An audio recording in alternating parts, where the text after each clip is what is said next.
Hola, buen día. Mi nombre es Mario Ornelas y tengo el gusto de haber sido invitado por el doctor Alexanderson para platicar en la siguiente clase que tiene el título de Trastornos del intervalo QT. Al ser un tema relativamente corto, quiero centrar el contenido de la clase en primero hablar de aspectos básicos del intervalo de manera fisiológica para poder después, de una manera más sencilla, entender los dos procesos anómalos, como son el intervalo QT largo y el intervalo QT corto. Empezando desde los aspectos más básicos, hay que recordar que el intervalo QT corresponde al inicio de la onda Q y al término de la onda T, y las dos derivaciones en las cuales se aconseja realizar la medición por su mayor sensibilidad son tanto en D2 como en B5. La interpretación clínica que le debemos de dar al intervalo QT es que corresponde al fenómeno de la sístole ventricular. Y en cuanto al potencial de acción transmembrana, corresponde tanto a la fase 0, 1, 2 y 3. En la fisiología del potencial de acción transmembrana debemos recordar que en el interior de la célula durante la fase de reposo existe una carga negativa, habitualmente hasta menos 90 milivoltios. Todo cambia en la fase 0 del potencial de acción, que corresponde a la fase de despolarización por la entrada rápida de sodio a la célula, y cambia la polaridad de ser negativa hasta un máximo positivo que habitualmente es entre más 20 a más 30 milivoltios. Y justamente en el electrocardiograma se interpreta como la aparición de la onda Q y la onda R. Después de la fase 0 viene la fase 1, que es la fase de repolarización temprana y corresponde a una caída de la polaridad dentro de la célula, de ser más positiva a un poco menos positivo, debido a la salida de iones potasio, y en el electrocardiograma lo vamos a observar como la presencia de la onda S. Después de esta fase viene la fase 2, que es la de meseta, que se caracteriza por entrada lenta de sodio, entrada rápida de calcio, y en el electrocardiografía vamos a ver que corresponde al segmento ST, que es la línea isoeléctrica entre la onda S y el inicio de la onda T. Por último, está la fase 3, que es la fase de despolarización tardía, y esta se debe a la salida rápida de los iones potasio, y en el electrocardiograma lo vamos a ver como la onda T. Estas fases corresponden a la sístole ventricular. Después viene la fase 4, que corresponde al periodo diastólico, en donde el potencial de acción transmembrana regresa a la polaridad negativa. Un detalle a tener a consideración es que existe una variabilidad en cuanto al tiempo de duración del intervalo QT que varía conforme a la propia frecuencia cardíaca. ¿A qué me refiero con esto? Existe una relación inversamente proporcional entre la frecuencia cardíaca y la duración del intervalo QT. Es decir, cuando existen frecuencias cardíacas bajas, existe una prolongación natural y esperable del intervalo QT, y a diferencia de cuando hay frecuencias cardíacas altas, existe un acortamiento esperable del intervalo QT. No obstante, es importante que se deba corregir la medición del intervalo QT por la frecuencia cardíaca. Esto se logra a través de diferentes fórmulas, y la que se emplea con mayor uso en la actualidad es la de Bassett. Esto nos va a ayudar principalmente a saber si precisamente esa prolongación del intervalo QT o ese acortamiento del mismo corresponde dentro todavía de rangos normales o realmente tiene una traducción patológica. La fórmula de Bassett se despliega de la manera siguiente. Es el resultado del Q medido en el trazo electrocardiográfico dividido entre el resultante de la raíz cuadrada de los milisegundos que existen entre una onda R y otra. Derivado de esto, nosotros podemos asegurar que el intervalo QT en su límite inferior normal es de 350 milisegundos sin diferencia de género, pero sí existe una diferencia de género en cuanto al punto de corte del intervalo máximo normal. Para las mujeres corresponde a 460 milisegundos, en cambio a los hombres se corresponde a 440 milisegundos como el límite superior normal. Ya con estas bases fisiológicas del intervalo, vamos ahora sí a hablar de los dos estados patológicos. El primero de ellos es el intervalo QT prolongado.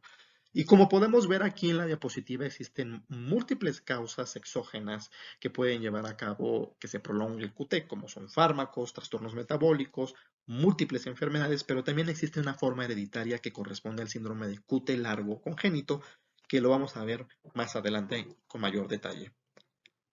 Los fármacos que inducen la prolongación del QT son múltiples, varias familias farmacológicas.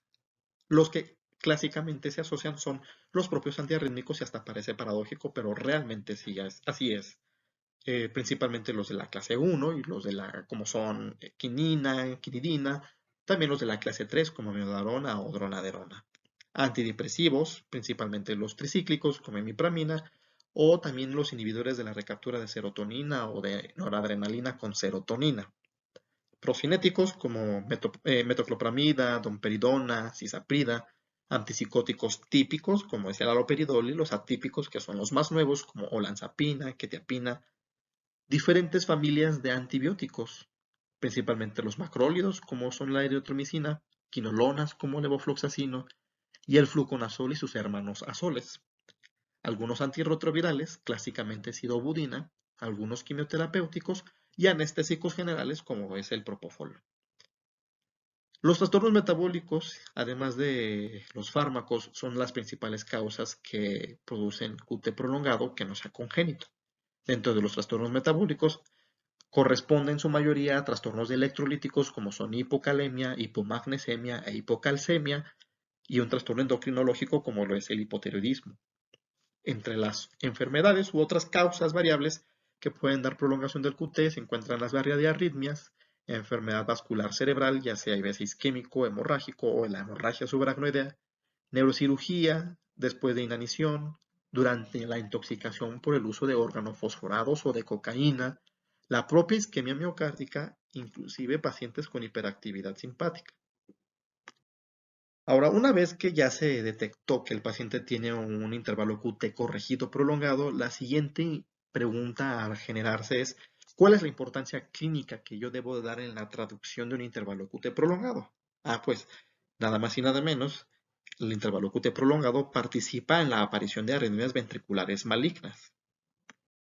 Entre las arritmias ventriculares encontramos la taquicardia ventricular monomórfica, que se caracteriza por una taquicardia de complejo QRS ancho, con una longitud de ciclo constante y que conservan una misma morfología entre un complejo y otro.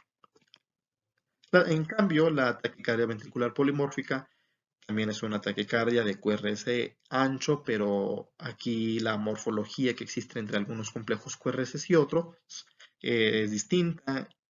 La torsión de puntas, que en realidad es una variante de la taquicardia polimórfica o taquicardia helicoidal, se caracteriza por alteraciones en la amplitud del voltaje entre complejos QRS subsecuentes. Podemos ver aquí complejos con alto voltaje, corto voltaje, amplio voltaje, bajo voltaje. Y quizá la forma de presentación más grave, que es la fibrilación ventricular, que corresponde a la actividad eléctrica desorganizada a nivel de los ventrículos.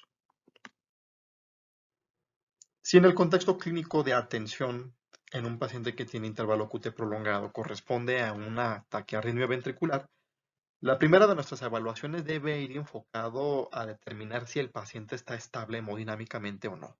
Precisamente se define como inestable la presencia de hipotensión, una presión arterial media menor de 65 milímetros de mercurio, alteración en el estado de despierto que conlleve a riesgo de que no proteja la vía aérea y pueda broncoaspirar, insuficiencia cardíaca aguda secundaria a la arritmia o que la arritmia provoque síncope o estado de choque. Cumple cualquier criterio de inestabilidad, lo primero a ofrecer es la estabilidad hemodinámica y pues será con base a vasopresor o soluciones cristaloides en el caso de que estén hipotensos o intubación orotraqueal en el caso de que no protejan la vía aérea. Una vez estabilizado, lo siguiente es cesar la arritmia que está conllevando la inestabilidad y esto se hace mediante cardioversión eléctrica sincronizada.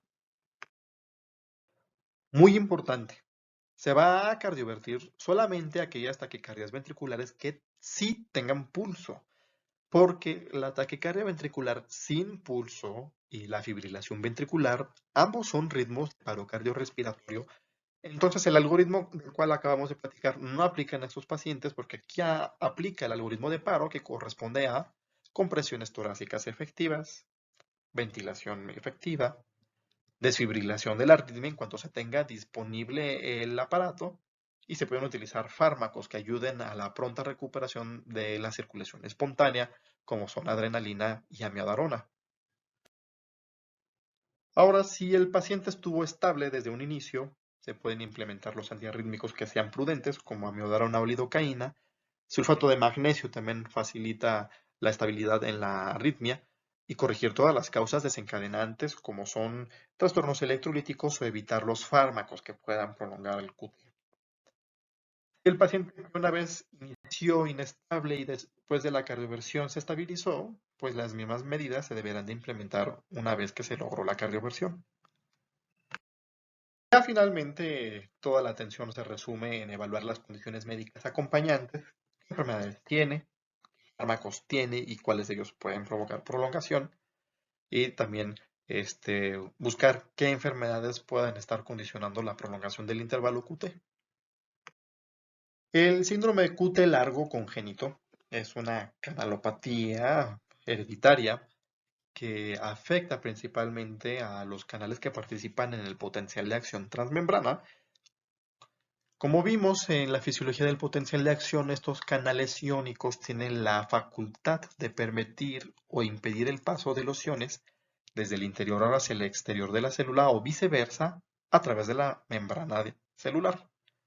Son arritmogénicas, ya que precisamente estos trastornos de las corrientes iónicas pueden favorecer a la aparición de actividad eléctrica anormal y son mutaciones monogénicas hereditarias.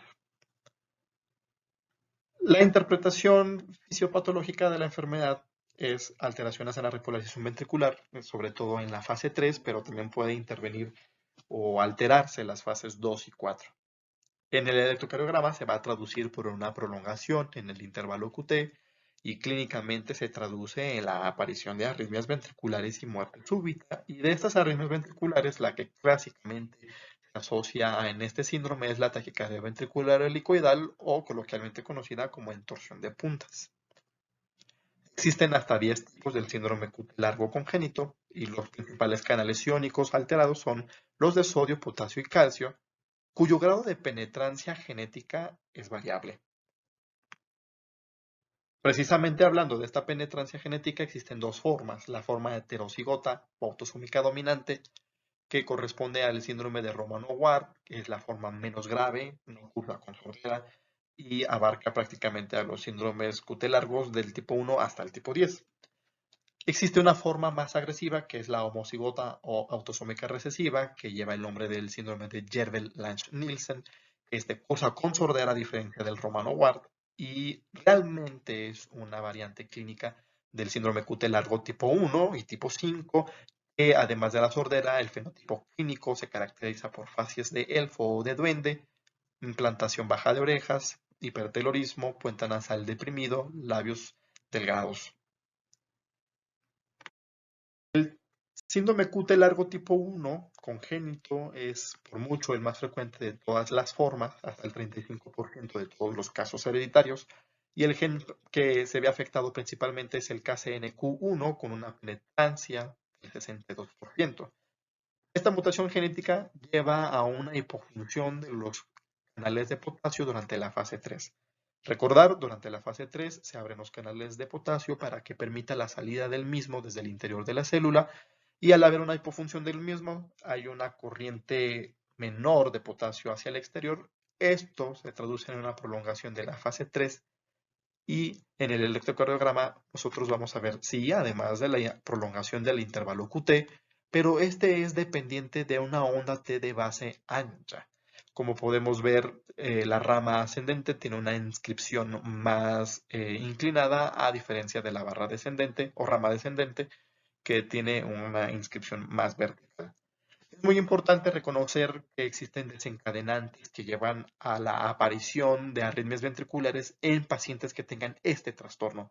El ejercicio o los ejercicios son los principales desencadenantes y aunque la natación no es el que lo desencadena con mayor frecuencia, es el más peligroso. porque no es lo mismo que el paciente tenga un síncope al estar corriendo, porque ahí el límite va a ser el suelo y el peligro va a ser el trauma, pero si tienen síncope durante la natación, ahí van a sufrir de ahogamiento y muy probablemente puedan morir. Los siguientes tipos de desencadenantes en orden de frecuencia son emociones o estimulación simpática. En esta tira de ritmo, en donde ahí está consignada la derivación de 2 y B5, representa un caso real de un paciente con síndrome de QT largo tipo 1 y podemos ver las alteraciones electrocardiográficas previamente descritas. Si tuviéramos un caliper, nos daríamos cuenta que sí tiene un QT largo prolongado, incluyendo ya corregido por la frecuencia cardíaca, pero lo característico es la onda T de base ancha, con una rama ascendente más inclinada que la rama descendente, cuya configuración es más verticalizada. Por otra parte, el QT largo tipo 2 corresponde hasta el 30% de los casos, es el segundo en orden de frecuencia y el gen afectado es KCNH2 con una penetrancia discretamente mayor al tipo 1, es decir, del 75%. Al igual que el otro tipo, aquí existe una hipofunción de los canales de potasio que lleva a una menor corriente de salida desde el interior celular que prolonga la fase 3 de repolarización y electrocardiográficamente, además de la prolongación del intervalo QT, este va a ser a expensas no de una onda T de base ancha necesariamente, pero lo característico es la onda T bífida o muescas en su interior y al igual que el tipo 1, también el ejercicio es un desencadenante, no es el principal. Aquí el principal desencadenante son estrés emocionales intensos, como noticias de muerte de seres queridos, estímulos auditivos súbitos y muy sonoros, como claxon o alarmas o alertas, y en el estado posparto, hasta 6 meses de la resolución del embarazo, se ha visto que favorece la aparición de arritmias en estos pacientes. En esta tira de ritmo del paciente con síndrome QT largo tipo 2 podemos ver los cambios electrocardiográficos mencionados, un QT prolongado, pero podemos ver melladuras o muescas en la onda T que le dan una configuración bífida, que también es una forma de denominarle. El siguiente en orden es el síndrome tipo 3, hasta el 10% de los casos, y aquí el gen afectado es el SCN5A, con una mayor penetrancia de hasta el 90%, y aquí no se afectan los canales de potasio. Aquí el canal afectado es el canal de sodio, en donde existe una hiperfunción durante la fase 2. Hay que recordar que durante la fase 2 del potencial de acción transmembrana, que es la fase de meseta o la fase que corresponde a la inscripción del segmento ST, se debe a una entrada lenta de los canales de sodio y una llegada rápida de los iones de calcio hacia el interior celular. Al existir una hiperfunción de los canales de sodio, ingresa mayor cantidad de sodio al interior celular y esto se traduce en una prolongación de la fase 2 y electrocardiográficamente en una prolongación del segmento ST. Y la onda T es de configuración normal, pero lo característico es que tenga una aparición tardía. Y aquí los desencadenantes son lo que la confiera como la variante clínica de mayor riesgo o la más peligrosa porque el sueño o el descanso son precipitantes para la aparición de muerte súbita o arritmias ventriculares o las emociones fuertes. Esta tira de ritmo del paciente con QT largo tipo 3 podemos observar un QT prolongado. La onda T tiene una configuración normal, no se ve ni ancha ni picuda, no tiene tampoco melladuras, pero aparece tardíamente. Tenemos un segmento ST isoeléctrico como es esperable, pero muy prolongado, que es la característica del QT largo tipo 3. Me brincaría al síndrome QT largo tipo 7 por orden de relevancia o importancia y también recibe el nombre de el síndrome de Andersen-Tawil, cuyo gen afectado es el KCNJ2. Muy raras estas presentaciones, solo son familiares y son en menos del 1% de los casos. Una penetrancia muy alta, también del 90%. Aquí otra vez se ve afectado el canal de potasio con una hiperfunción, pero sobre todo en la fase 4, que es la fase de reposo, la diástole. Aquí, al existir una hiperfunción, existe una mayor entrada de potasio a la célula y eso provoca que se prolongue esta fase. ¿Qué vemos en el electrocardiograma? De hecho, existe un QT estrictamente hablando normal. Al principio no se consideraba dentro de la familia de los síndromes QT largos, ya que realmente aquí lo que predomina es la onda U prominente, pero que se inscribe justo antes de que termine la rama descendente de la onda T, lo que pues sí finalmente se consideró que condicionaba un QT entre comillas prolongado y entró dentro de la clasificación de estos trastornos. Se acompaña de varias dismorfias. También tiene un fenotipo clínico caracterizado por talla baja, escoliosis, clinodactilia, hipertelorismo, implantación baja de las orejas y micrognatia. Por último, están las otras formas del síndrome QT largo congénito que son mucho menos frecuentes, menos del 1%, y en ellas están el tipo 4, 5 y 6, que tienen mutaciones monogénicas que participan en la regulación de canales de potasio, pero aquí producen una hipofunción. El único que participa o que altera el canal de calcio es el QTL8, que provoca una hiperfunción del mismo, y los últimos dos, que son el tipo 9 y el tipo 10, son mutaciones asociadas a la regulación de los canales de sodio, provocando una hiperfunción de los mismos. En el contexto ambulatorio de la atención de un paciente con el síndrome de QT largo, hay aspectos básicos en el abordaje diagnóstico de estos pacientes que hay que tener en cuenta. Primero, recordar que el intervalo QT tiene variabilidad conforme a la frecuencia cardíaca, entonces interesa saber en un estudio Holter de 24 horas, conocer precisamente cuál es esa variabilidad que tiene en este paciente el QT largo o el QT, dependiendo de la frecuencia cardíaca o de la actividad física, porque hay que recordar que hay desencadenantes en diferentes tipos: emociones, ejercicio o reposo. Lo siguiente es prueba de esfuerzo, principalmente aquellos que tengan mutación para el QT largo tipo 2, ya que en estos pacientes durante la actividad física se prolonga el QT y entonces, sobre todo si son asintomáticos, vale la pena inducir el ejercicio para ver si tiene prolongación del QT y esto va a servir para ofrecer recomendaciones en cuanto a actividad física para estos pacientes. Quizá lo más importante es realizar el tamizaje genético a todos los familiares de primer grado en aquellos pacientes con QT largo congénito diagnosticado genéticamente, a padres, hermanos e hijos, y así consecutivamente a los familiares de primer grado de cada uno de los portadores de la mutación. Ser portador de la mutación no necesariamente tiene una traducción clínica.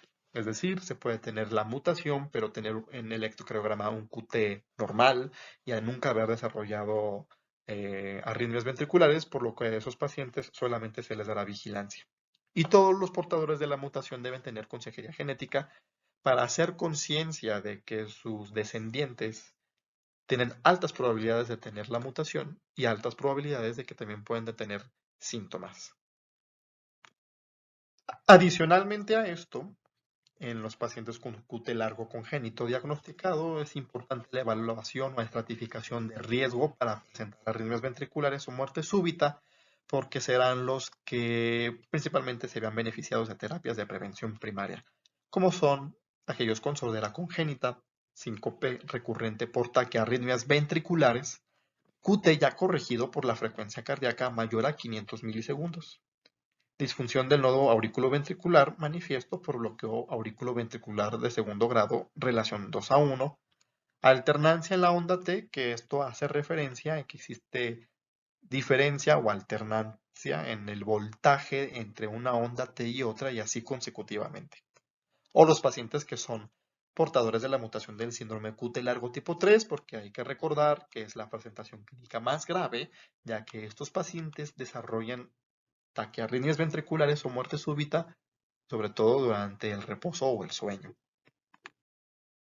Dentro del abordaje terapéutico en estos pacientes, existen recomendaciones generales a darles a todos ellos, como son evitar el ejercicio, sobre todo en aquellas formas en las cuales el desencadenante sea la actividad física, y de todos los ejercicios, ser muy incisivo en que no natación, ya que si llegaran a tener síncope en el agua, van a ahogarse o si tienen muerte súbita en el agua, va a ser más difícil de que sean reanimados en el caso de que se pudiera. Evitar cualquier desencadenante o trastorno que pudiera favorecer la prolongación del QT. Fármacos, muy cuidado con todos ellos.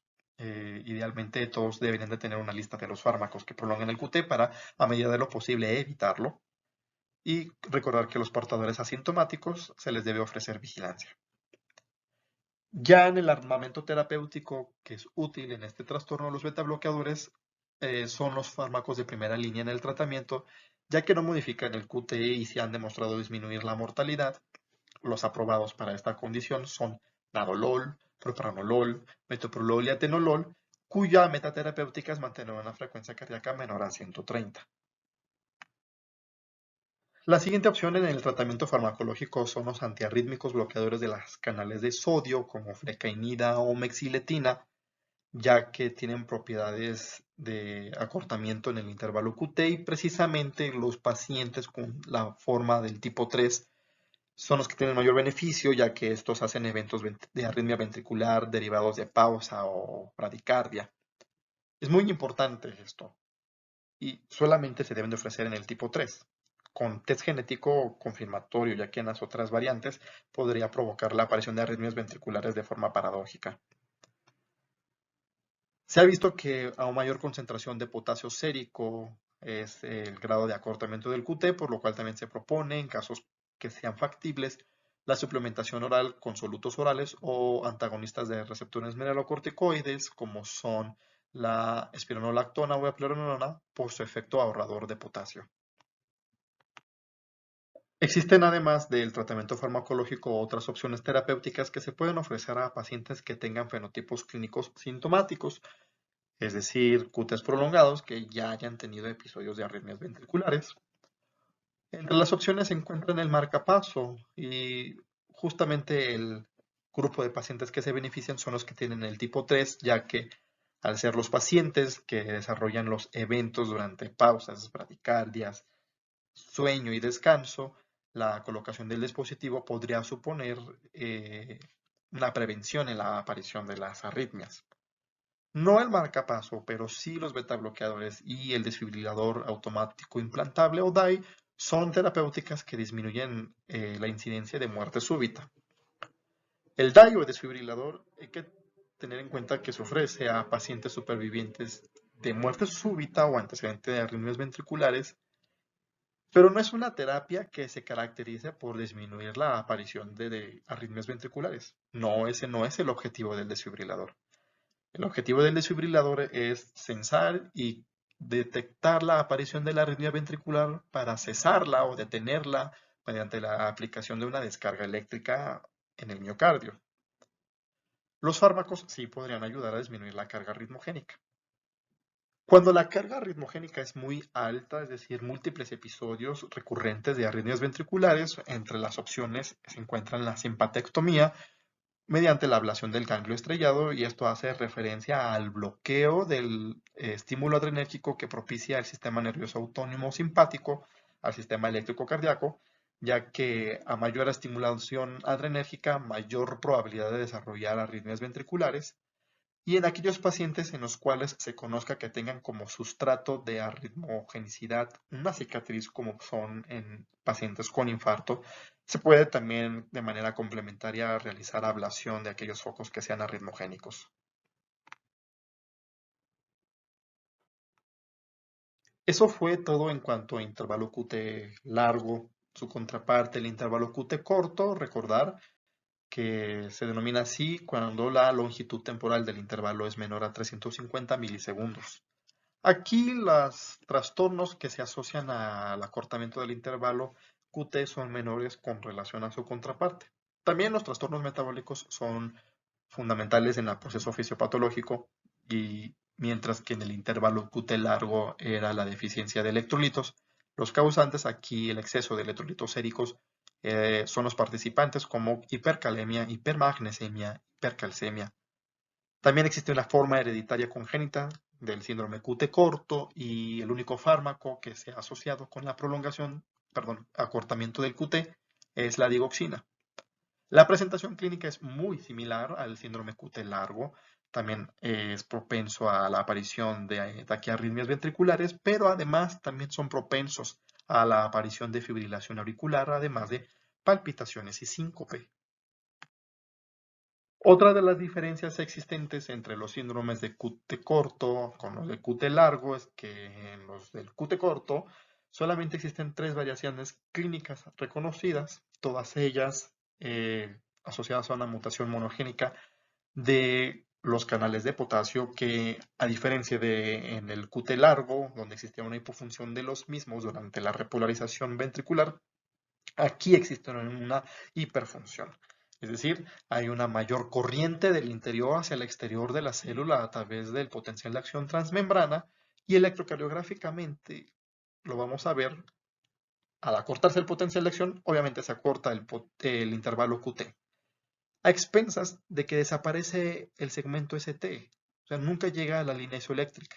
Hay ondas S profundas, después de las ondas S no hay segmento ST y en automático aparecen ondas T picudas y en la mayoría de los pacientes, como parte del trastorno, podemos observar ondas U prominentes. Este es un electrocardiograma clásico de un paciente con síndrome de QT corto. Podemos observar cómo hay ausencia total de los segmentos ST, es decir, no existe esa línea isoeléctrica entre el final de la onda S y el inicio de la onda T. Y además las ondas T son de inscripción rápida, picudas, y podemos ver en algunas derivaciones, como en B3, que existe una deflexión positiva pequeña que corresponde a las ondas U prominentes. La implicación clínica del intervalo QT corto es muy similar al del QT largo. ¿A qué me refiero? Estos pacientes también son propensos a la aparición de taquiarritmias ventriculares. Entonces, si el contexto clínico de atención parte desde una taquiarritmia ventricular, debemos aplicar el mismo algoritmo que revisamos atrás. Verificar que el paciente está estable y ofrecer tratamiento antiarrítmico en caso de ser necesario y corregir las causas. Si el paciente está inestable, proceder a la cardioversión y a llevar a cabo todas aquellas maniobras que sean necesarias para estabilizar al paciente. En el contexto crónico o ambulatorio, también es importante evitar y corregir todos aquellos trastornos desencadenantes, como trastornos electrolíticos, o evitar fármacos, en este caso la digoxina, que es la única que acorta el QT. Al igual que la forma larga, en la forma corta, es imperativo el tamizaje genético a todos los familiares de primer grado para identificar los portadores y una vez que se identifiquen a los portadores, también establecer si tienen la forma asintomática, es decir, que tengan QT corto, medido y corregido en el electrocardiograma, eventos de arritmias ventriculares o muerte súbita, y si solamente son portadores asintomáticos, ofrecer vigilancia. La quinidina es el único tratamiento farmacológico aprobado para esta condición, ya que el efecto farmacológico esperado en este tratamiento es la prolongación del QT y el DAI se va a reservar para la prevención primaria de arritmias en aquellos que cumplan con características de alto riesgo o prevención secundaria si alguna vez ya manifestaron arritmias ventriculares o muerte súbita abortada. Bien, me gustaría finalizar con algunas conclusiones para dejar bien puntualizado ideas o lo que nosotros debemos de llevarnos como resumen de esta clase. El primero de estos puntos es con relación a la medición del QT. Muy importante saber o recordar que las dos derivaciones en las cuales va a ser más fidedigna nuestra medición es en D2 y B5, desde el inicio de la Q hasta el final de la T, pero lo más importante es corregirlo por la variabilidad de la frecuencia cardíaca. Ni siquiera es necesario aprenderse de memoria la fórmula, existen ya en el Internet aplicaciones o páginas en las cuales solamente hay que poner los resultados que nos piden y ellos hacen el cálculo. Esto nos va a permitir reconocer pues, aquellas entidades patológicas, ya sea prolongación o acortamiento. El siguiente es con relación a todos aquellos que puedan ser precipitantes o desencadenantes de la prolongación del QT, como son los trastornos metabólicos, es importante corregirlos, inclusive ya en el proceso de atención hospitalaria verán que existen múltiples enfermedades que pueden dar trastornos electrolíticos o incluso fármacos que pueden alterar los electrolitos. Entonces, sí es muy importante estar al pendiente de estos alteraciones electrolíticas para que no vayan a propiciar a la aparición de arritmias. La otra parte es con relación a los fármacos. Muy importante siempre tener presente cuáles son los fármacos que prolongan el QT. Recomendable tomar un electrocardiograma antes de instaurarlos para ver que tengan un QT normal antes, ya que si está prolongado o acortado, ¿no? Ya sea su caso, si es posible poder evitar el fármaco. Y durante el tratamiento o el uso de estos fármacos que prolongan el QT, también vale la pena estarlos monitorizando con electrocardiograma para ver cuál es el comportamiento que hubo en el intervalo QT, es decir, si se acortó, se prolongó, cuánto, y si llega hasta un punto de corte que sea necesario tener que suspender el fármaco. Los pacientes que tengan síndromes de QT largos congénitos o cortos, es muy importante que ellos todos tengan presentes qué fármacos son los que potencialmente pueden ser malignos para ellos. El siguiente punto es, ya para finalizar, pues las formas congénitas de los QT largos y QT cortos. Son formas raras, no son frecuentes, hay que recordar cuáles son los desencadenantes, porque esas son las recomendaciones que se deben de dar a los pacientes dependiendo de la forma. Evitar fármacos que puedan afectarles precisamente a ellos. Y muy importante es el tamizaje o la consejería genética. Tamizaje genético a todos aquellos familiares de primer grado de los portadores de la mutación, sean sintomáticos o no. Y luego, una vez que se identifiquen a los portadores, evaluar si son sintomáticos o no. Los que sean asintomáticos, pues serán vigilancia. Los sintomáticos ya vimos cuáles son las intervenciones. Y consejería genética es muy importante, tener que entablar esa charla con el paciente y hacerle entender que tener descendencia o si tiene descendencia tienen alta probabilidad de tener la mutación o ser portadores de la mutación y también tienen altas probabilidades de tener las formas sintomáticas y que tengan eventos de arritmias ventriculares o muerte súbita. Eso es todo de mi parte. Es un gusto haber platicado con ustedes de este tema tan interesante. Si existe alguna duda o aclaración, estaré gustoso de responderla.